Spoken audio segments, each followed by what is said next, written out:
যারা ভোট পেতে বলেন রাম মন্দির গিমিক, যারা ভোট পেতে বলেন মহাকুম্ভ হচ্ছে মৃত্যু কুম্ভ।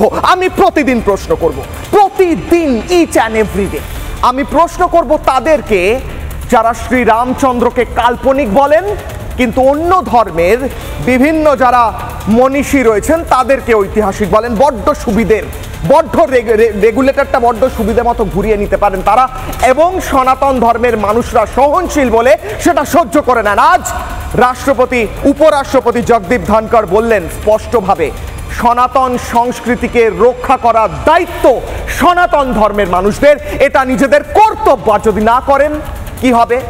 উপরাষ্ট্রপতি বলেননি, কিন্তু আমি বলছি। বলা হয় যারা ধর্মকে রক্ষা করে ধর্ম তাদের রক্ষা করে, আর যারা ধর্মকে রক্ষা করে না তারা ইতিহাস থেকে মুছে যায়। যদি মুছে যেতে চান তাহলে ধর্মকে রক্ষা করার প্রয়োজন নেই, প্রশ্ন করার প্রয়োজন নেই।